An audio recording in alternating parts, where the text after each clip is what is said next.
Olá pessoal, tudo bem?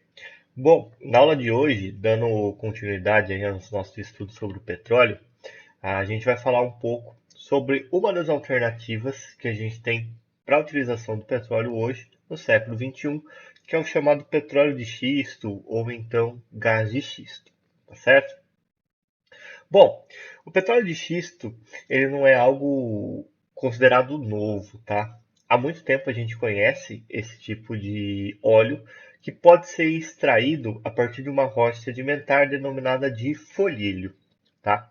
O folhíleo é uma das rochas sedimentares mais comuns que a gente tem no nosso planeta e que, inclusive, aqui no Brasil é chamado de xisto de forma errônea, tá? Apesar da gente falar em xisto de petróleo, o xisto bituminoso ou qualquer outro tipo de xisto, ele é na verdade uma rocha metamórfica. O correto seria então folhíleo. Mas, como dentro do mercado esse é um nome já bastante consolidado, a gente acaba utilizando a palavra xisto. Então, o xisto, ele é um tipo de rocha sedimentar aí, derivado do folhíleo, e você tem ao longo aí das suas camadas de sedimento a formação de um óleo de origem orgânica que pode ser extraído, processado e utilizado como um substituto natural ao petróleo. Esse processo sempre foi conhecido, mas sempre foi bastante caro, praticamente inviável de ser utilizado em grandes escalas. Então, ele é utilizado em escalas pilotos de experimentação no mundo todo. A partir de 1990, começam a se desenvolver novas técnicas de extração do chamado gás de petróleo, ou melhor dizendo, do gás de xisto, a partir dessa rocha. Nós temos aqui um vídeo e esse vídeo mostra exatamente esse processo de extração desse gás. Tá?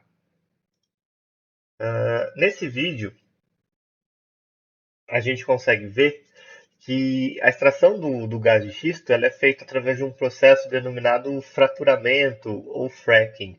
Então, eu crio, né, um sistema, um conduíte até o subsolo, onde eu vou injetar água com uma grande quantidade de areia e outros produtos químicos, e ao injetar a água, o que vai acontecer é que eu vou forçar a saída desse gás presente na estrutura da rocha.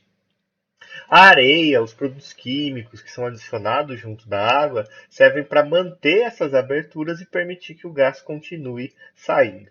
Além da água, como vocês podem ver no vídeo, é possível utilizar outras técnicas que consistem aí na, na introdução de outros tipos de componentes químicos ou ainda na explosão das camadas do subsolo para que o gás possa sair. O problema de usar essas explosões controladas é que existe o risco delas saírem do controle, até porque a gente tem alguns gases explosivos que são utilizados aí no processo de prospecção, e isso poderia causar acidentes. Um outro processo que vocês devem ter visto aí é o de utilização de pulsos eletromagnéticos no subsolo, mas que também não é tão efetivo, também é bastante caro e também envolve o risco de acidentes. Então, o método mais utilizado acaba sendo o método de fraturamento, de introdução de água aí no subsolo. Agora, como vocês devem perceber, isso é bastante arriscado do ponto de vista ambiental, já que essa água ela pode entrar em contato com o lençol freático e contaminar o lençol freático.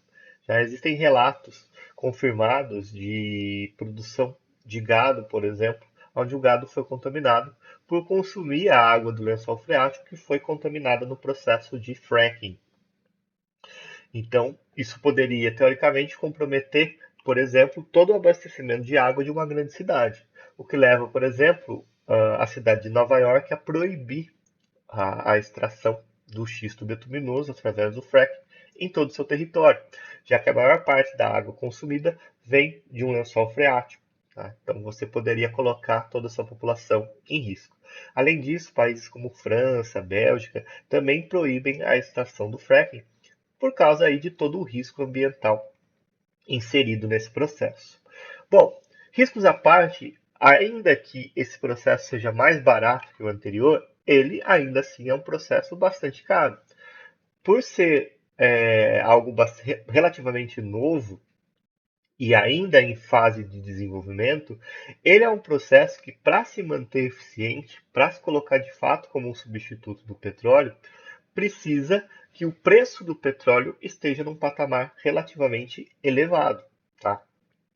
Se você tem o preço do petróleo aí na casa dos $50 o barril, por exemplo, esse tipo de mercado torna-se extremamente viável.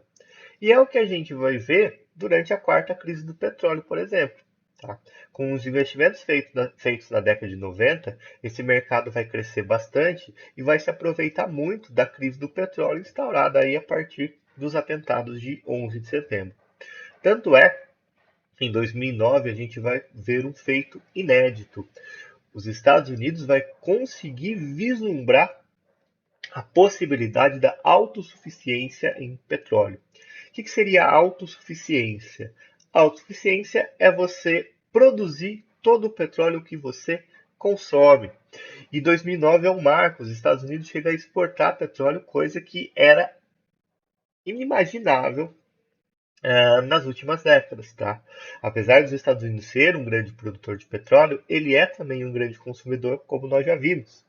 Então, isso faz com que ele tenha uma necessidade, além de consumir todo o petróleo que produz, de importar uma quantidade muito grande, sobretudo do petróleo do Oriente Médio, ali, do petróleo saudita. Então, vislumbrar essa possibilidade de autossuficiência foi algo muito interessante. E foi, de certa forma, graças a esse chamado petróleo do xisto. O petróleo do xisto, ele também está ligado a uma série de medidas geopolíticas, a uma série de acontecimentos que vão ter início ali no ano de 2014, que é interessante que a gente saiba aqui durante essa aula também. Em 2014, mais ou menos, a gente vai começar a ver uma queda bastante acentuada do preço do petróleo, que vinha em ascensão desde 2011, desde 2001 praticamente. Tá? Grande parte dessa queda vai se dever ao fato da Arábia Saudita estar aumentando consideravelmente a sua oferta, a sua produção de petróleo.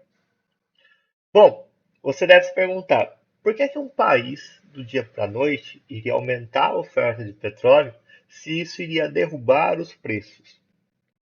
Um dos motivos é justamente o desse mercado do petróleo de xisto. Como a gente está falando de um mercado que é muito caro para se manter economicamente, toda vez que o preço do petróleo cai a níveis muito baixos, esse mercado encontra dificuldades.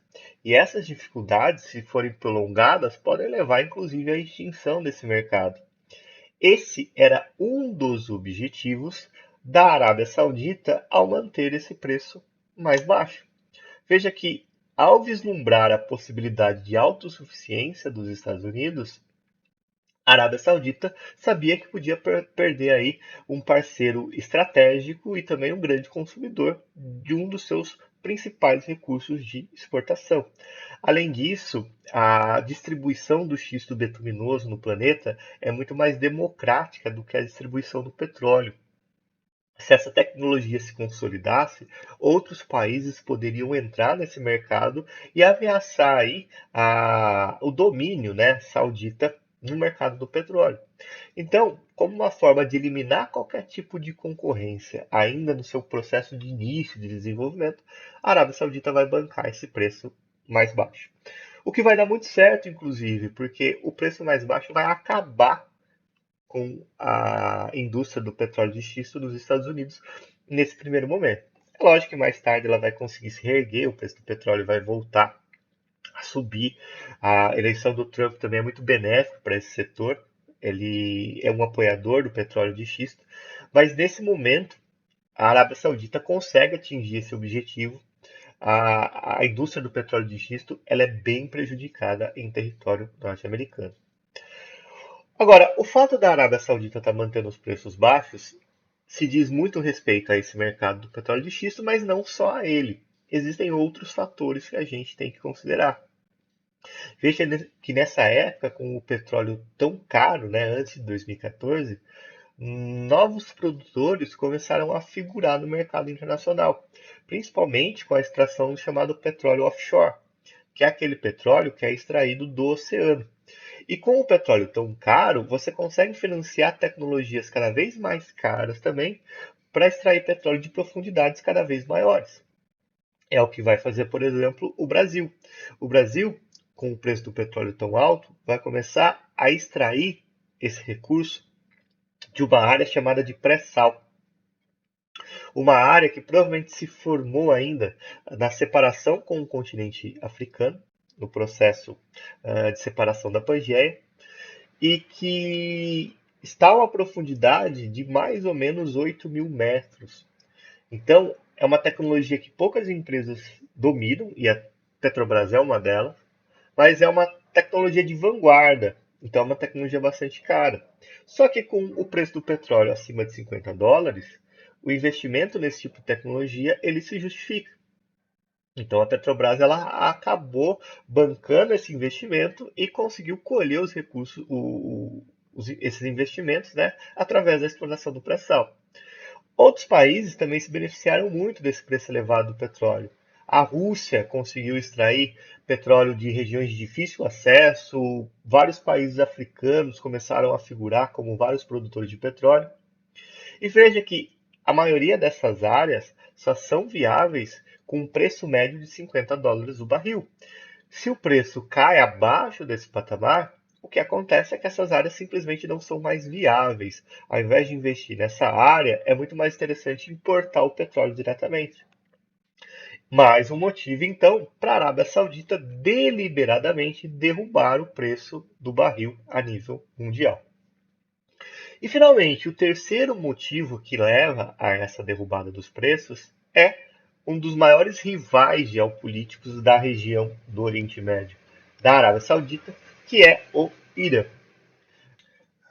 A gente vê aí, desde o início da década, ali, 2010 mais ou menos, o Irã tentando uma reaproximação com o Ocidente, mas, de certa forma, isso era impedido e barrado pela proposta do programa nuclear iraniano. Os Estados Unidos, a Arábia Saudita, Israel viam com muitas restrições o fato do Irã estar desenvolvendo um programa nuclear, mesmo que para fins pacíficos. O que seria um programa nuclear para fins pacíficos? Seria você desenvolver tecnologia nuclear para a produção de energia elétrica. O problema é que a partir do momento que um país detém tecnologia para fazer o enriquecimento de urânio, que é o que é necessário para você gerar eletricidade, automaticamente esse país também detém tecnologia para enriquecer urânio para produzir bombas, para produzir armas nucleares. O processo é exatamente o mesmo. O que muda é a taxa de enriquecimento, vamos colocar assim. Então, se para produzir eletricidade você precisa enriquecer o urânio a 5%, o que seria enriquecer o urânio? É você retirar as impurezas dele? Então, se para gerar eletricidade você precisa desse enriquecimento a 5%, enriquecendo a 90% você consegue gerar uma bomba. E o processo é exatamente o mesmo, é só uma questão então de tempo. Como esses países que eu citei anteriormente viam com muita cautela esse programa nuclear, com uma possibilidade real de ser utilizado para fins bélicos, o Irã, apesar dessas tentativas de reaproximação, se mantinha aí isolado do cenário internacional. Até que em 2015 a gente vai conseguir costurar um acordo nuclear com o Irã. E quando eu digo a gente, é porque o Brasil teve uma participação bastante efetiva nesse processo aí de diálogo com o Irã, com os Estados Unidos, para conseguir finalmente chegar nesse acordo. E finalmente, em 2015, ele foi assinado. Nesse acordo, o Irã se comprometia a permitir que os órgãos de fiscalização inspecionasse as instalações aí ligadas ao enriquecimento de urânio, ligadas ao seu projeto nuclear, e também se comprometia a instalar centrífugas que não tivessem condições de enriquecer urânio a uma taxa muito elevada num tempo relativamente curto. E com isso, né, com essa situação resolvida, aí sim o Irã pôde voltar a se reaproximar dos países ocidentais. O Irã firmou acordos com o Brasil, o Irã firmou acordos com a França, por exemplo. E quem começou a ver isso com muita preocupação foi a Arábia Saudita, já que um dos seus maiores rivais agora estava se reaproximando do Ocidente e podia rivalizar aí nesse posto de potência regional com a Arábia Saudita. Para então tentar acabar com essa reaproximação, qual que é a ideia dos sauditas? Quebrar a indústria do petróleo iraniano. Como a indústria saudita estava muito melhor consolidada, né, muito mais próxima do Ocidente, manter esse preço baixo não acarretaria em tantos prejuízos, em tantos problemas para a Arábia Saudita, pelo menos a curto prazo. Veja que ela tinha uma gordura para manter esse preço mais baixo, enquanto o Irã, que estava se reaproximando do Ocidente e voltando a explorar o seu petróleo para exportar, não tinha essa capacidade. Então, mais um motivo para a Arábia Saudita bancar essa queda nos preços. Então, veja que a gente tem aí três motivos que explicam essa queda nos preços de 2014, 2015 e 2016. Petróleo de xisto, o aumento da produção de petróleo internacional e a produção iraniana. A Arábia Saudita, de certa forma, consegue atingir os seus objetivos, né? Hoje a gente vê que com o preço do petróleo, o pré-sal tem as suas complicações, já não é uma realidade tão próxima da gente. O petróleo de xisto enfrentou muitas dificuldades nos Estados Unidos, mesmo durante o governo Trump. E o acordo nuclear foi suspenso com o Irã, que agora fala abertamente em usá-lo para fins militares, para fins bélicos. Então, querendo ou não, a Arábia Saudita conseguiu atingir os seus objetivos. Finalmente, hoje em 2020, a gente parece estar vendo uma nova queda bastante acentuada do preço do petróleo em função da pandemia do coronavírus. Mas isso é um assunto que a gente vai tratar em outras aulas. Eu espero que esse vídeo tenha ficado claro, espero que você tenha gostado dele. Qualquer dúvida, estou à disposição. Até lá!